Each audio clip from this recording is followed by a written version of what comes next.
Eh bien, le procès n'a pas été reporté. Aujourd'hui s'ouvre donc ce procès pour acte d'intimidation envers un magistrat, rébellion et provocation. Ça fait suite évidemment à l'épisode des perquisitions au siège de la France Insoumise il y a tout juste un an. Donc c'est Jean-Luc Mélenchon et cinq autres membres du mouvement qui comparaissent aujourd'hui. Dites-nous ce que vous pensez. Est-ce que c'est un procès politique, comme le dit Jean-Luc Mélenchon? On en parle dans un instant.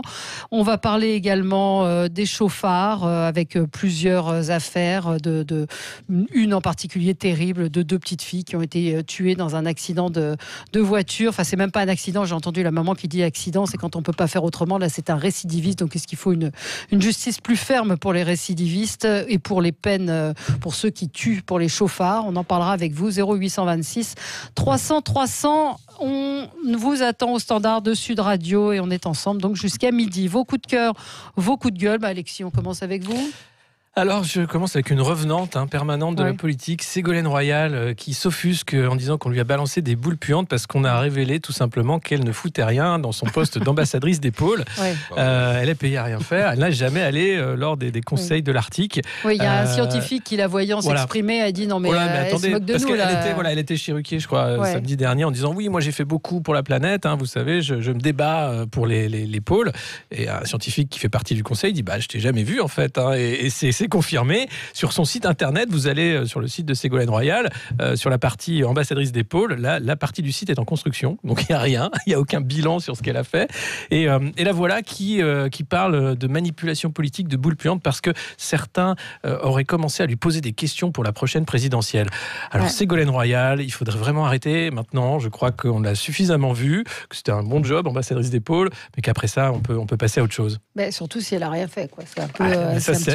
Elle est coutumière du fait. C'est-à-dire qu'aujourd'hui, la com, je reprends l'excellent titre du livre d'Arnaud Benedetti, le coup de com permanent. Merci. Le coup de com permanent. Le coup de com permanent. On peut dire un mot de Monsieur Villani qui hier était au foot et a tweeté sur le foot. Je veux dire, ça commence et ça se voit un peu, quoi. Apparemment, il n'était pas très coutumier des matchs de foot, donc là, y aller et dire bravo. Pourquoi un mathématicien ne serait pas coutumier des matchs de foot? Parce qu'il n'a jamais tweeté. C'est-à-dire que là, il est candidat et d'un seul coup, le foot devient quelque chose d'assez formidable. Non, c'est Jean-Luc Mélenchon qui a découvert l'OM aussi, oui, absolument. Une fois élu à Marseille. Donc, pourquoi pas? Villani, avant l'élection, se met au PSG, pourquoi pas Mais ça se voit un peu quand même. Ça se voit. Mais enfin, ceci dit, je veux dire, c'est de bonne guerre. Ils le font tous. Donc, et puis, le foot est un sport populaire. On sait très bien qu'on va finalement toucher des publics qui sont des publics qui sont aussi des électorats potentiels. Donc, moi, ça me surprend pas et ça me choque pas sur le fond. Alors, c'est vrai qu'il y a un côté, il y a un côté en effet artificiel qui peut parfois un peu dérouter. En effet. Ou aller chercher de l'électorat. De toute façon, le foot, avec les manifestations, ce sont les derniers grands lieux de rassemblement populaire. Donc voilà, je pense que le calcul est assez simple. La stratégie est très simple. Ça se voit un petit peu. Muriel Réus, votre coup de gueule? Alors, ça fait une semaine que je réfléchis à comment je vais la tuer. Il avait un sac poubelle, il a voulu l'étouffer avec. Il a aussi essayé avec un coussin, avec ses mains. Le petit s'est réveillé, il a dit c'est pas grave, il va voir sa mère crever. Il a pris le couteau, il lui a couru après. Du coup, elle a sauté du premier étage en risquant sa vie. Ça, c'est ce que dit Alicia, la sœur de Johanna, qui est morte sous 14 coups de couteau sous les yeux de ses enfants de 2, 4 et 6 ans. Il y a 220 000 victimes de violences en France chaque année, 149 meurtres de conjoints, 121 femmes et 28 hommes, il faut le signaler, et 21 enfants victimes de violences collatérales de ces violences. Ça ne peut plus durer. Non. Voilà, ça ne peut plus durer, c'est l'affaire de tous, on ne peut plus rester sans réaction, on doit réagir. Alors il y a un Grenelle, on va vous répondre qu'il y a un Grenelle. Il y a un Grenelle qui va se termir le 25 novembre, le jour de la lutte contre les violences internationales faites aux femmes préconisées par l'ONU. Oui, il y a un Grenelle, puis personne ne peut rester sans réponse. Il y a des choses à faire. Il faut absolument, il me semble, que tous les acteurs, les parties prenantes se mobilisent et se parlent. Il y a 4500 gardiens en France dans les immeubles, dans les logements sociaux. Il doit y avoir des campagnes de sensibilisation dans tous les hauts. Les femmes doivent savoir qui elles doivent appeler, comment elles doivent appeler. Et surtout, il faut qu'elles soient prises en charge. Et surtout, il faut des moyens.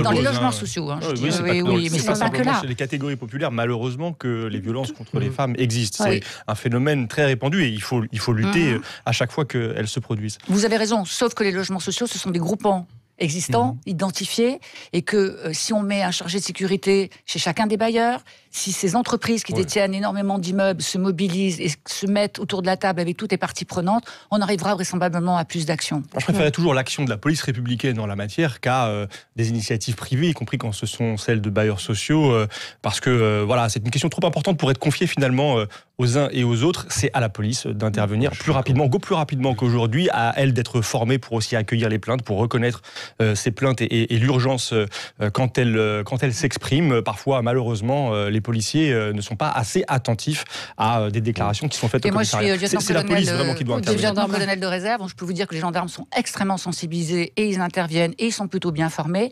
Le problème, ce n'est pas que là. C'est après, une fois qu'une plainte est déposée, souvent le parquet ne donne pas suite. Parce que qu'est-ce qui est qualifié... Le parquet, bien sûr, je suis d'accord avec vous. Non, mais qu'est-ce qui est qualifié d'intolérable ? Est-ce qu'une gifle est qualifiée d'intolérable ? Est-ce que se prendre une porte de placard ? Est-ce que se prendre un bidet ? Est-ce que se prendre un lavabo, c'est intolérable ? Dans cette affaire que je vous signale là, le procureur a dit c'est parole contre parole, donc je ne donne pas suite. Donc vous voyez, il y a une complexité du système, et c'est pas que l'affaire de la police et de la gendarmerie, c'est l'affaire de tous. C'est votre affaire, c'est la mienne. Tout le monde. Dès qu'on repère un traitement et un comportement de ce type. Oui.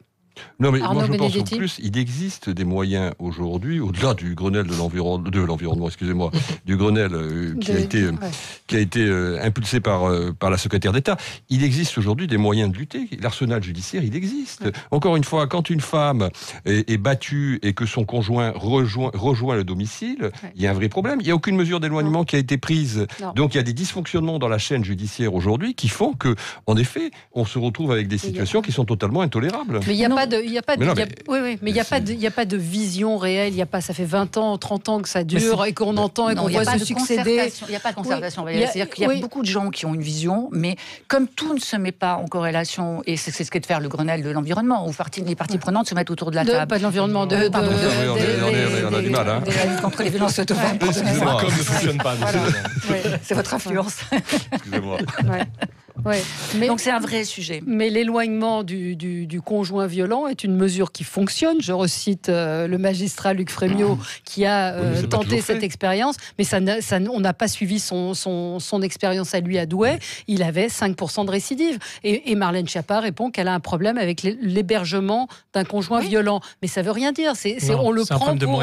C'est un problème de moyens. C'est juste qu'on ne veut pas mettre les moyens. En Espagne, on a aussi des mesures qui vont comme ça. Là, on a le président de la République qui était dans un call center qui découvre que les gendarmes ne vont pas aider une femme à récupérer ses affaires. Enfin, on le sait, sinon il n'y aurait pas autant de violence, autant de meurtres. Mais le logement, c'est la double peine, parce que c'est les femmes qui partent. Bien sûr, c'est ça. Elles doivent partir avec les enfants. C'est pour ça que la mesure d'éloignement de l'homme, de trouver des endroits, des foyers pour les hommes, c'est une des meilleures mesures qui soit. Gaël nous dit, moi j'en ai fait les frais il y a 20 ans, on ne prenait même pas ma plainte, car à l'époque on me disait que je l'avais peut-être mérité. Alors discuter oui, mais agir vite, c'est mieux. Effectivement, c'est vrai que c'est souvent comme ça. Mickaël nous dit, on a entendu d'autres affaires où la gendarmerie ne prend pas les plaintes. Faut tout mettre sur la justice. C'est un dysfonctionnement global. Effectivement, tout le monde est d'accord. On passe à votre coup de gueule, Paul.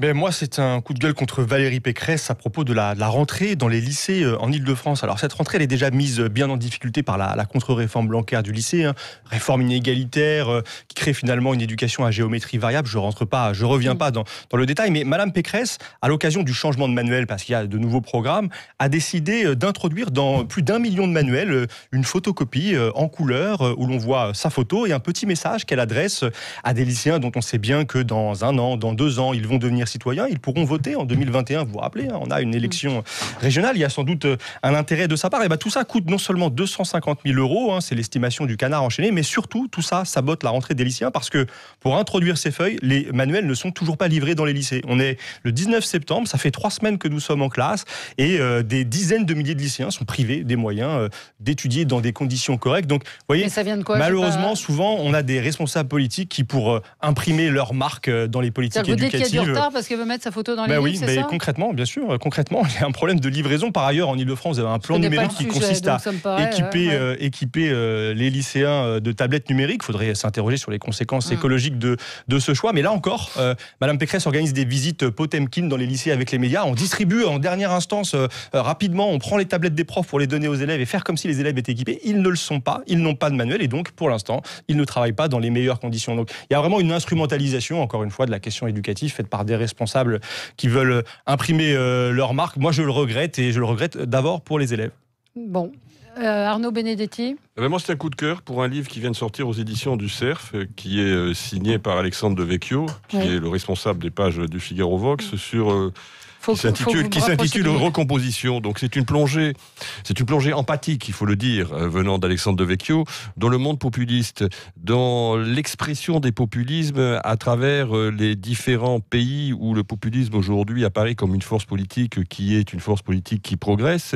Mais c'est surtout une explication, une espèce de plan de coupe de la manière dont finalement il y a un certain nombre de déterminismes qui expliquent aujourd'hui le surgissement de ce phénomène politique. Et on voit bien qu'il y a une sorte de sécession des élites par rapport au peuple qui, aujourd'hui, est une des raisons principales de l'explosion des populismes et de l'offre politique populiste. Et c'est ce voyage auquel nous invite Alexandre de Vecchio qui est extrêmement intéressant, où il montre, in fine, que l'entre-soi des élites et les politiques publiques, bien évidemment, qui ont été menées depuis maintenant une trentaine d'années, sont pleinement responsables de l'offre politique populiste en Europe et ailleurs. Donc c'est un ouvrage intéressant, c'est un ouvrage fouillé, c'est un ouvrage à la fois reportage et explication quasiment sociologique du phénomène que je recommande en tout cas à nos auditeurs. Ça s'appelle Recomposition et l'auteur c'est Alexandre de Vecchio. Je voulais vous faire réagir sur cette information que j'ai entendue ce matin. Les 1000 jours, donc c'est le pédopsychiatre Boris Cyrulnik qui a annoncé la volonté du gouvernement de créer un parcours de 1000 jours pour aider et accompagner les parents. Donc il y a une commission, encore une commission, qui va se réunir et qui va proposer des informations aux parents pour élever leurs enfants jusqu'à 2 ans. Ce parcours serait une réponse au manque d'information des jeunes parents français. Jusqu'où ira la déresponsabilisation des parents ? Moi, ça a été ma réaction de me dire, mais est-ce qu'on n'a pas autre chose à faire ? Vous parliez des féminicides, etc. Alors, c'est pas où et où, mais quand même, quoi. Non ? On a besoin de dire aux parents français comment élever leurs enfants. Oui, c'est l'État nounou. Oui, sauf que j'ai entendu l'une des personnes en charge qui disait c'est pas bien de punir ses enfants, avec des choses qui paraissent complètement ahurissantes.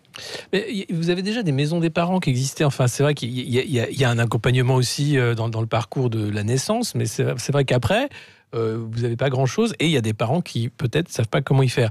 Dire maintenant qu'il faut faire un tuto élever vos gosses, ça en dit long de la déresponsabilisation, aussi de l'atomisation des familles, parce que qu'est-ce qui se passe normalement ? Vous avez une unité familiale qui vous permet d'élever vos enfants, vous demandez un peu à votre maman comment vous avez fait, comment ça s'est passé. Là, on a l'impression que les gens sont laissés seuls et qu'ils sont de plus en plus bêtes et qu'il faut tout leur expliquer. C'est vrai que ça fait un peu peur. Ouais.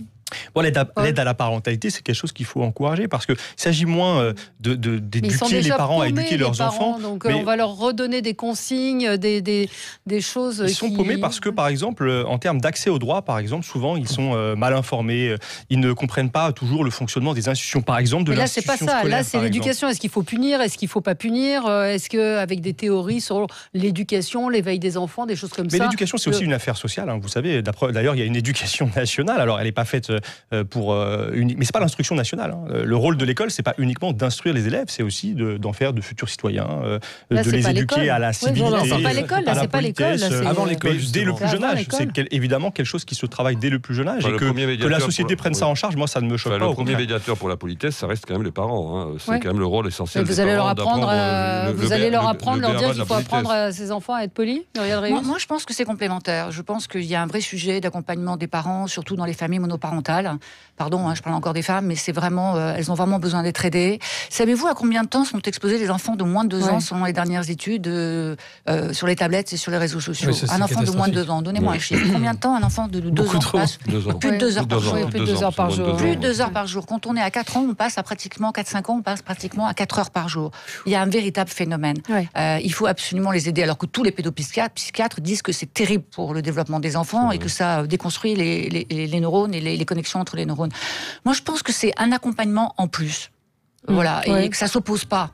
et que effectivement il y a des familles dans lesquelles les enfants sont parfaitement encadrés, et puis il y en a beaucoup où les enfants ne le sont pas, et quelques peut-être règles, enfin je ne sais pas ce qu'il y a dans ces 100 jours, hein, mais peut-être quelques règles de bon sens comme celle de l'utilisation d'Internet et des réseaux sociaux seraient les bienvenues.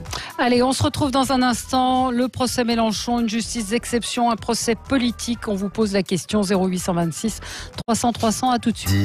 Valérie Expert, débat. Avec vous sur Sud Radio jusqu'à midi. Vous retrouverez ensuite André Berkoff sur Sud Radio. On est avec vous 0826 300 300. Vous pouvez nous appeler évidemment pour réagir, pour nous donner votre avis, en particulier sur le procès qui s'ouvre aujourd'hui, procès sous tension. Jean-Luc Mélenchon et 5 de ses proches sont jugés pour des incidents qui ont émaillé la perquisition au siège de la France Insoumise. Ce sont plus que des incidents selon la justice, puisqu'on parle de rébellion, d'actes d'intimidation envers un magistrat, de provocation.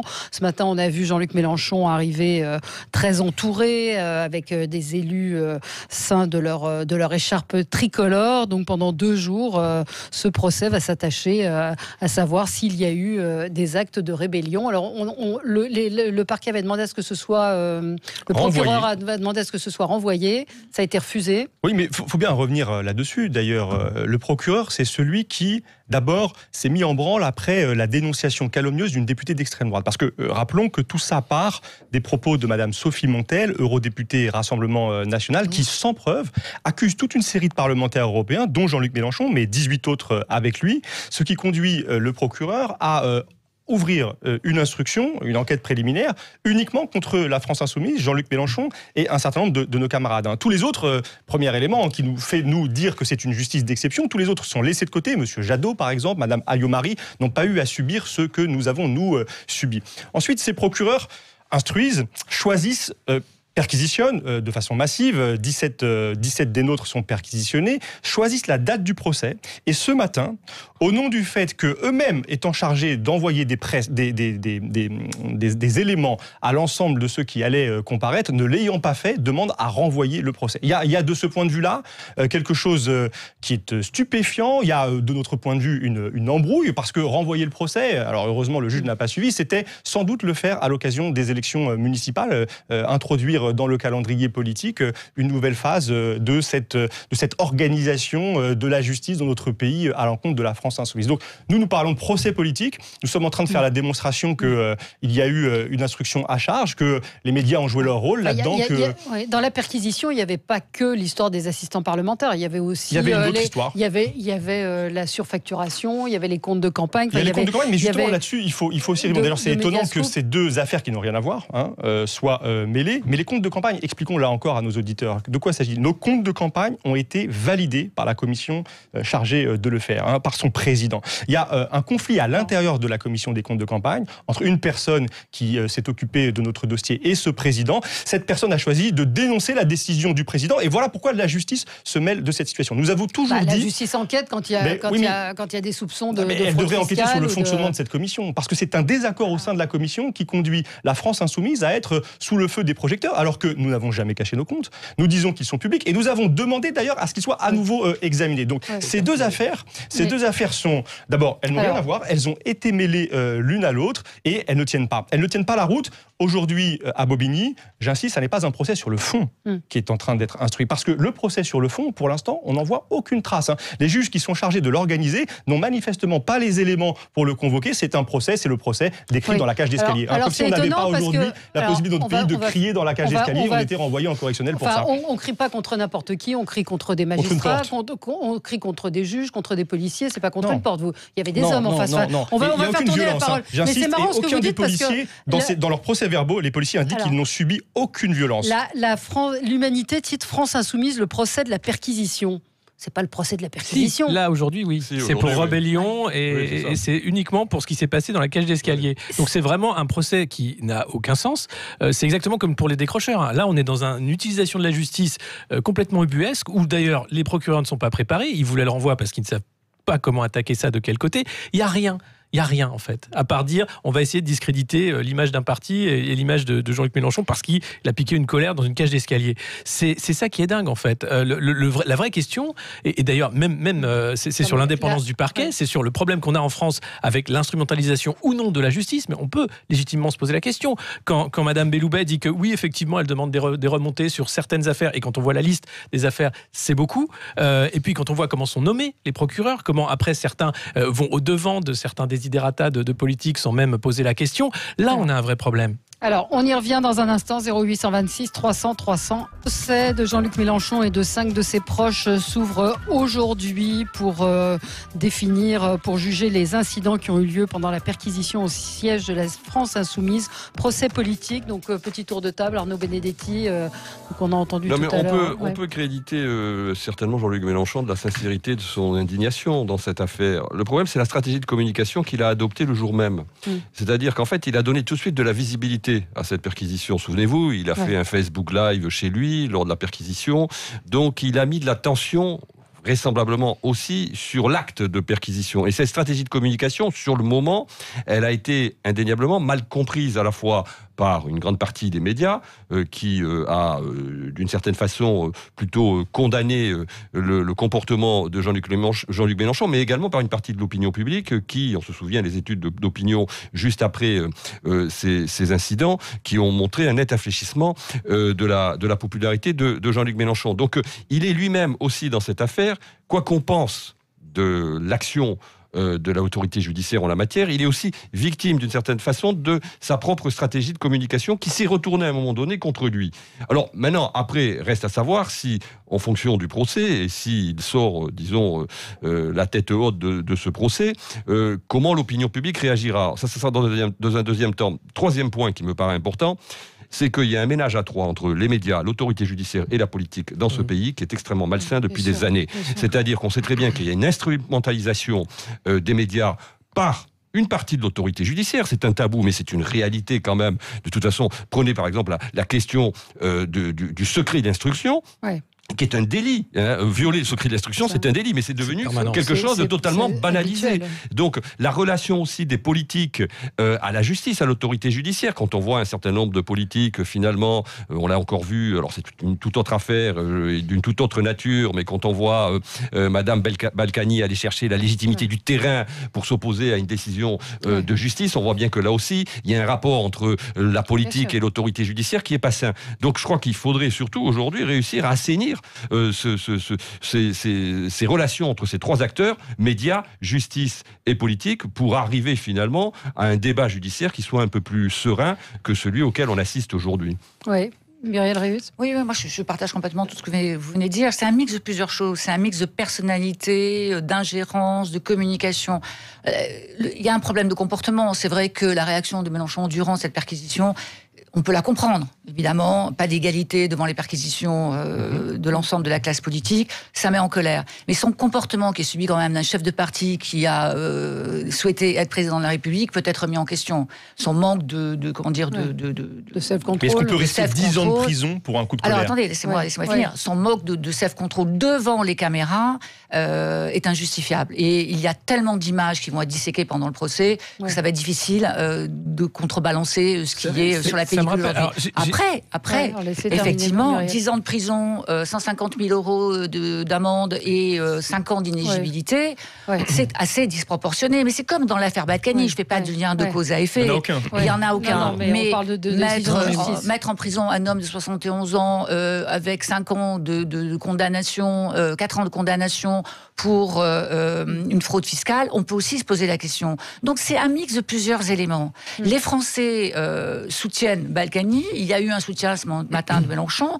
Cette communication de victimisation lui redonne vraiment de la visibilité. À un moment où il en a beaucoup perdu, et à un moment où il y a des tensions internes. Mais est-ce que c'est gagnant ? N'est pas la popularité. Non, c'est ça. D'accord. Est-ce que c'est une bonne chose ? On va en parler. Ce qui me pose question, j'ai commencé avec Ségolène Royal, mais rappelez-vous lors du débat. Je pensais que vous avez commencé votre carrière. Non. C'est un scoop.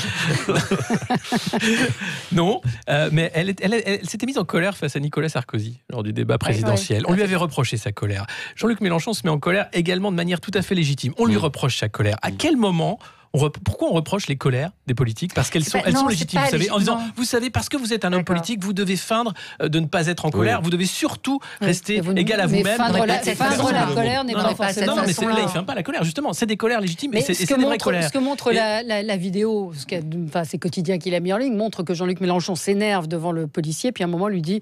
Ne vous inquiétez pas, on n'est pas violent. Donc, il montre que, en fait, il joue cette colère. Sur cette vidéo, il faut revenir. Elle est très importante parce qu'elle a marqué notre perception du moment. En tout cas, pour ceux qui n'étaient pas dans cette cage d'escalier. La vidéo que Quotidien a fini par mettre en ligne, 1 an après l'avoir tournée, elle est une vidéo de 40 minutes. Or, ce matin-là, à l'audience, c'est l'intégralité de la vidéo, une vidéo de 44 minutes qui vient d'être diffusée. Pourquoi? Parce que dans les 4 minutes manquantes du film que Quotidien a fini par mettre en ligne, il y a une interview d'un député insoumis, Éric Coquerel, qui, de façon très tranquille, dénonce la dimension politique de ce qui est en train de se mener, dénonce le fait que des députés de la France Insoumise n'ont pas accès au local perquisitionné, alors que d'autres y ont accès. Ne comprenons pas donc ces ordres à géométrie variable, et surtout faisant valoir notre droit. Notre droit, si nous sommes perquisitionnés, est de pouvoir assister à la perquisition. Parce qu'il faut faire le procès, en effet, de cette perquisition qui s'est tenue dans des conditions absolument incroyables.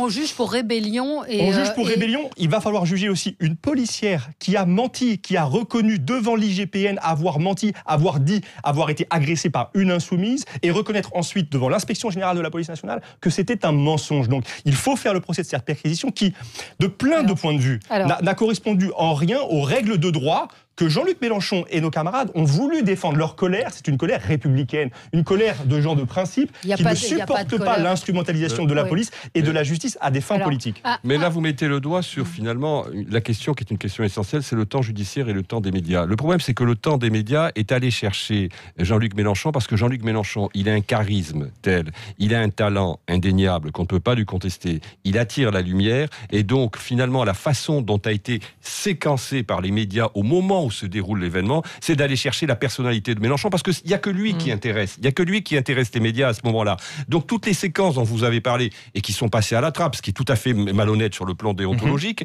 elles ne correspondaient pas, in fine, à ce que la société du spectacle et du spectacle médiatique attend. Donc Jean-Luc Mélenchon, c'était l'homme qui était l'homme idoine, parce que c'était finalement la star qui faisait le spectacle. Beaucoup de réactions au standard de Sud Radio. On a Christophe qui est en ligne avec nous. Bonjour Christophe.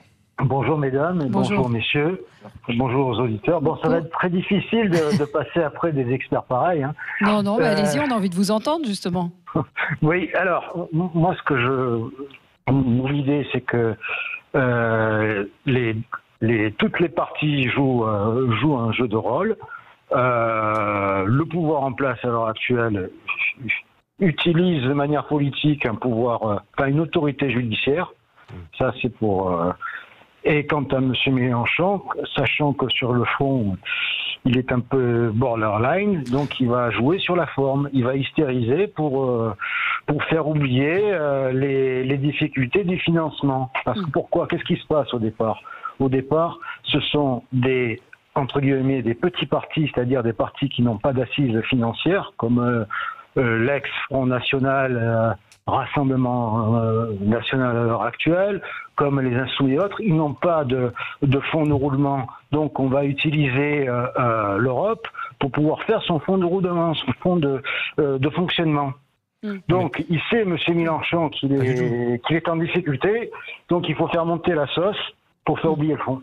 Alors, non, mais juste pour rectifier ça, la question des fonds européens n'est absolument pas liée à ces affaires. Sur les comptes de campagne de l'élection présidentielle, d'abord rappeler que Jean-Luc Mélenchon est l'un des candidats qui a le moins dépensé pour sa campagne. Mais ça peut importe. Il a mené une campagne de 13 mois et a moins dépensé en 13 mois que Benoît Hamon qui a fait une campagne, lui, de quelques mois. C'est pas l'argument central, mais pour vous dire que nous n'avons pas de problème d'argent, nous allons rembourser, nous avons fait plus de 5%, et que, je le répète, tous nos comptes ont été validés par la Commission nationale consultative des comptes de campagne. Donc voilà, à partir de là, il faut arrêter de suggérer qu'il y a quelque chose de confus, de mystérieux. Non, tout est clair, tout est transparent. Et encore une fois, nous appelons tous ceux qui veulent les examiner à regarder nos comptes. On a Paul en ligne également. Paul, bonjour. Oui, bonjour à vous tous. Bonjour, vous êtes à l'antenne sur Sud Radio. Voilà, je vais, moi, dire, Mélenchon, je suis pas électeur de Mélenchon, mais enfin, Mélenchon, il fait son théâtre actuellement. Mais regardons bien en face les choses. une justice à deux vitesses. Fillon-Ferrand. Fillon 8 jours pour le parquet financier, Ferrand 2 ans et demi. Bayrou, De Sarnez, on peut tous les prendre. Hérault. Il y a quelque chose de malsain dans ce pays-là. Les comptes de campagne de M. Macron qui ont été mis en cause, où on en est, on n'en entend pas parler. Vous comprenez? Et puis quand on regarde partout, moi, M. Macron, il est au service de la finance, il est au service, on le voit avec EDF, on le voit, on peut regarder partout. Moi, M. Macron, à 70 ans, madame, il me sort des yeux. Il me sort des yeux. Et je suis un électeur de droite, pourtant, madame. Et vous dites, oui, il y a deux poids, deux mesures. Merci. Il me sort des yeux et il amène la France dans le mur. Et les gens vont se rebeller un jour. Alors, on a deux personnes qui veulent réagir. Alors, Muriel Réus, vous vouliez dire quoi? Oui. Une affaire n'en dédouane pas une autre. Moi, ce que je trouve stupéfiant aujourd'hui, avec les équipes de communication, où il y avait des candidats à préparer, c'est qu'aucun n'ait compris à quel point les comportements sont importants. C'est ça que les Français voient. Tous les spécialistes en comportement disent que la façon dont on se comporte compte beaucoup plus que ce qu'on dit et que ce que l'on émet comme message. Mais il faudrait qu'à un moment donné, les équipes de com et les candidats, et les hommes politiques, se saisissent de cela. C'est les comportements, ce que retiennent les gens, c'est ça aussi. Dit, prioritairement. Mais est-ce que... mais alors, c'était la question. Vous avez aussi une demande de comportement authentique. C'est-à-dire que, les comportements trop normés aujourd'hui sont apparentés à l'expression d'une forme de langue de bois. Là, pour le coup, Jean-Luc Mélenchon, quand on le voit et quand on regarde bien les séquences, c'est pas une colère feinte. Moi, je crois pas. C'est une colère qui est réelle. C'est quelqu'un qui s'emporte, qui est tout simplement exaspéré par ce qu'on est en train de lui faire subir et qui réagit comme un homme qui se trouve confronté finalement à une épreuve qu'il trouve tout à fait insoutenable. Donc, on peut bien évidemment considérer que pour un homme public, la modération et le self-control sont indissociables de leur fonction. Mais en l'occurrence, moi, je pense qu'il y a aussi, de la part d'une partie de l'opinion, la volonté d'avoir des comportements authentiques, et c'est ce que peut-être aussi Jean-Luc Mélenchon... Pardonnez-moi, mais si une perquisition est insoutenable, quand aurait-il été des situations extrêmement critiques à la tête de l'État? Mais les situations extrêmement critiques à la tête de l'État, regardez, Emmanuel Macron, il présente bien, d'accord? Il est tout le temps égal à lui-même, il a des mots incroyables, et pourtant, il est responsable des pires violences policières qu'on ait jamais vues, de la répression d'État qu'on ait jamais vue. Et ça, il le cache. Les 25 éborgnés, jamais il en parle. Il dit que finalement, il n'y a rien eu d'irréparable. Les yeux, ça se répare pas. Les gens ont perdu la vue. Vous avez 2 personnes qui sont mortes. Steve Canisso, Zineb Redouane. Non, attendez. Emmanuel Macron, lui, cache derrière une réalité bien sale. Là, vous avez un procès pour quelqu'un qui s'énerve parce que justement, il en a marre de voir comment la justice est utilisée dans ce pays. Et c'est pas que Jean-Luc Mélenchon. Regardez Attaque. Vous avez Attaque qui relance l'affaire Ferrand, son vice-président, et maintenant attaqué par une enquête administrative simplement parce qu'il a osé relancer l'affaire Ferrand. Mais regardez l'impunité dans laquelle se vautre ce gouvernement en utilisant la justice. Il n'y a pas d'autre mot. Là, c'est clair. Le procureur Rémi Hetz qui a été nommé, c'est lui le maître des horloges. C'est lui qui décide quand les affaires sortent. C'est lui qui décide que François Fillon soit jugé juste avant les municipales. Enfin, c'est énorme. C'est gros et ça passe. Ça ne doit plus passer. Et là, on est en train de tourner en boucle sur la colère de Mélenchon. Mais il faut regarder où sont les vrais problèmes dans ce pays. Mais quelle est la justification pour que le jugement arrive aussi, enfin pour que le procès soit aussi rapide, c'est-à-dire 1 an après les faits? Effectivement, on voit qu'il y a... C'est une décision... celle du parquet, encore une fois. Et ça n'est pas moi, orateur de la France Insoumise, qui le dit, c'est la Commission européenne des droits de l'homme. Elle dit qu'il y a un problème dans l'organisation de la justice en France en raison du lien entre le parquet et le pouvoir politique. Ça n'est pas moi, mais c'est le procureur de Nice qui a déclaré avoir menti pour couvrir le président de la République à propos de l'affaire Geneviève Leget. Donc il y a un problème de démocratie dans notre pays. Et notre colère, c'est une colère, je le redis, républicaine, qui se fait au nom de la défense de ces principes, qui sont des principes fondamentaux, parce que au-delà de nos différences politiques et des appréciations que les uns ou les autres peuvent avoir sur la France insoumise, il s'agit de la séparation des pouvoirs, il s'agit de la présomption d'innocence, il s'agit de l'égalité de traitement de tous devant la justice, parce que on dit souvent Mélenchon est pris, mais regardez, François Bayrou l'est aussi. Je voudrais juste faire cette différence.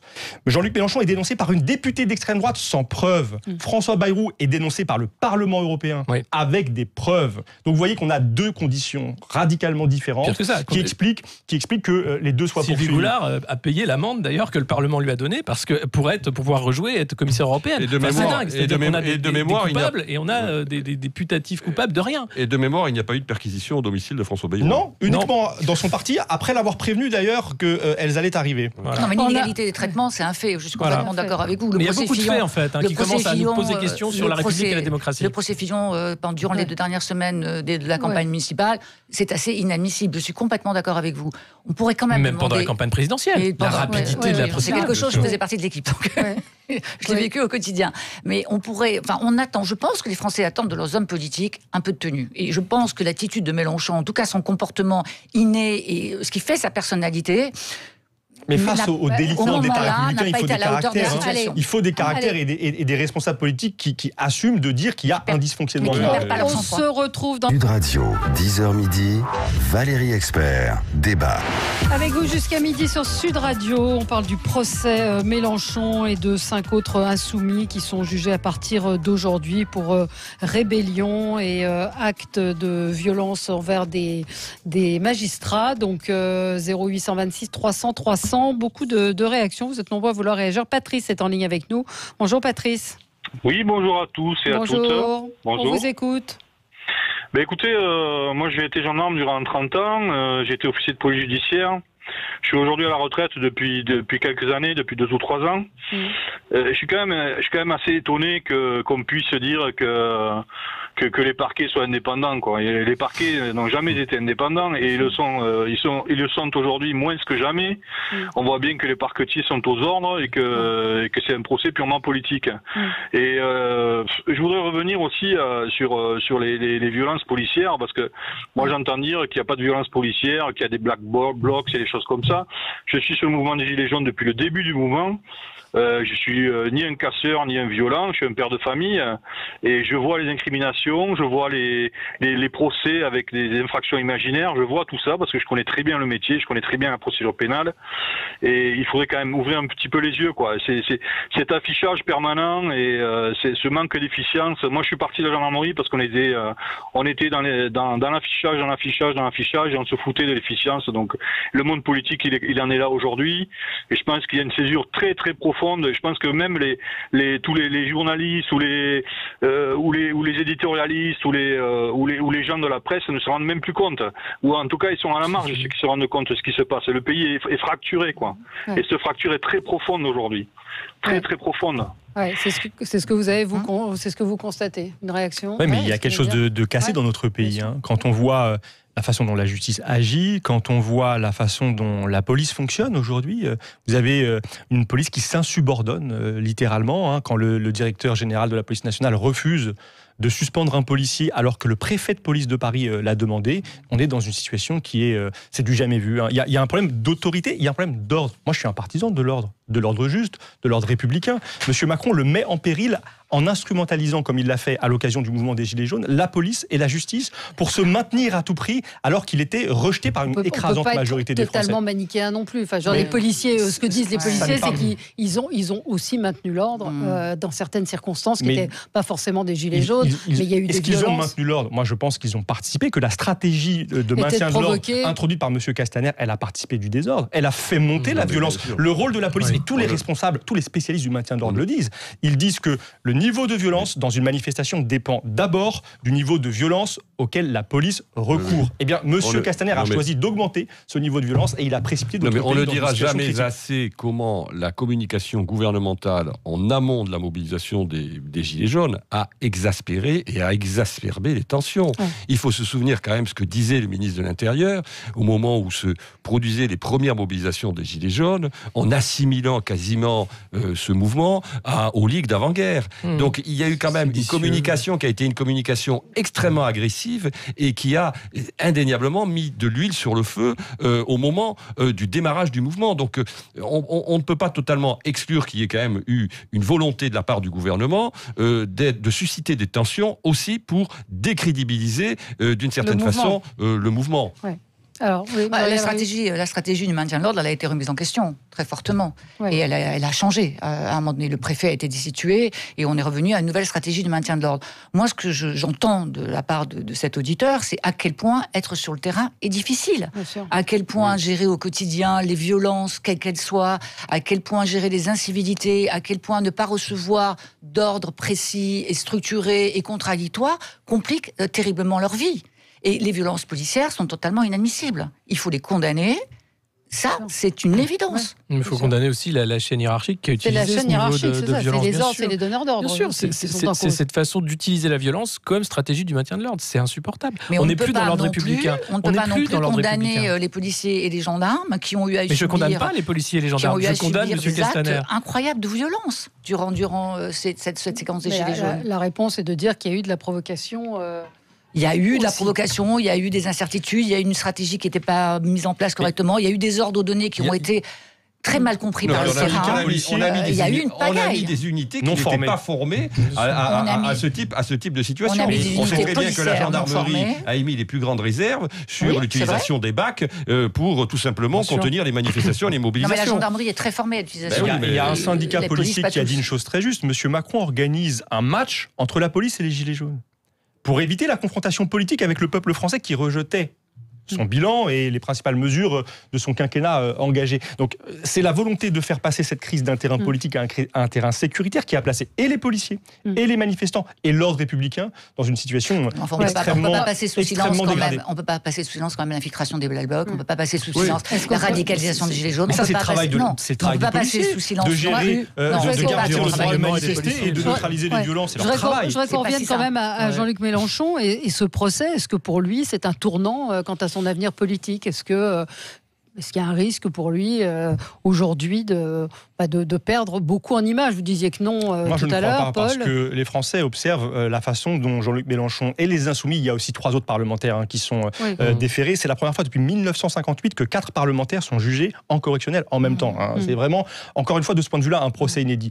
Les Français et les Françaises observent la façon dont nous défendons des principes, dont nous faisons valoir nos droits, pas des droits que nous nous serions attribués par nous-mêmes, les droits que notre loi, nos règles communes, en principe, nous garantissent. Donc nous sommes dans notre bon droit, nous faisons valoir en justice avec des arguments de fond, des arguments politiques. Et ça, les Français s'aperçoivent que nous sommes les insoumis. Nous sommes insoumis à l'ordre injuste et donc ils peuvent nous faire confiance pour dénoncer cet ordre à chaque fois qu'il tentera de nous entraver. Qu'est-ce que vous en pensez, vous, Muriel Rius? Moi, je pense que ça lui redonne une visibilité qu'il avait quand même un tout petit peu perdue. Puis il était quand même très silencieux ces derniers temps. Alors pour quelle raison? Il a envoyé quelques cartes postales d'Amérique du Sud. Sauf son retour là, au Brésil. Mais ça lui redonne une forme de visibilité, ça lui redonne une très forte visibilité. Que va-t-il en faire? Qu'allez-vous en faire? Nous n'avons jamais abdiqué à conquérir le pouvoir. Non, mais enfin, moi, je pense que le comportement de Mélenchon a certainement nuit à un moment donné à son appréciation par l'opinion publique, mais je pense qu'il y a des problèmes de fond qui sont liés finalement à des divergences de ligne politique à la France insoumise, qui sont vraisemblablement plus responsables des échecs de Jean-Luc Mélenchon, notamment aux élections européennes, que son comportement en tant que tel. Oui, c'est vrai, il ne faut pas s'arrêter. Enfin, de tourner en boucle sur la colère de Mélenchon, c'est faire le jeu du pouvoir, en fait. C'est exactement ce qu'on veut. Mais au-delà de ça, ce procès... Au-delà de ça, je crois que sa stratégie est bonne, simplement de prendre cette tribune politique qui est devenu ce procès, en dénonçant ce qui est devenu la justice et en allant le plus loin possible dans cette logique-là. Et c'est d'ailleurs pour ça, je pense que dès ce matin, le parquet a souhaité le renvoi pour casser tout de suite cette dynamique qui est en train de se mettre en place, où derrière, on voit qu'il y a de plus en plus de soutien. Enfin, vous avez une tribune qui a été signée par Lula, par d'autres présidents des syndicalistes du monde entier, en disant ça suffit, cette instrumentalisation de la justice, elle est dangereuse. Enfin, cette stratégie de procès politique, elle tient surtout devant les médias et devant les citoyens. Je ne suis pas sûre, mais peut-être en savez-vous davantage, il semblerait que même ces avocats ne tiennent pas à suivre cette ligne. C'est ce qu'on appelle les recommandations, c'est d'être vraiment sur le droit et le droit de l'emporter sur le terrain judiciaire et sur le terrain politique. Oui, condamnation qui risque de ne pas être ce que risque Jean-Luc Mélenchon, c'est-à-dire 10 ans de prison. De notre point de vue, il y a une possibilité de nullité de ce procès. Encore une fois, aucune des conditions habituelles d'une perquisition n'ont été remplies. Donc ce procès ne tient sur du vent. Mais là, c'est pas le procès de la perquisition, c'est le procès de la rébellion. C'est le procès, mais c'est aussi le procès des conditions dans lesquelles cette perquisition s'est faite, et elle s'est faite dans des conditions qui ne sont pas conformes. On va suivre ça à partir d'aujourd'hui. Merci à tous les 4. Dans un instant, c'est André Berkoff que vous retrouverez au micro de Sud Radio. Très bonne journée à vous.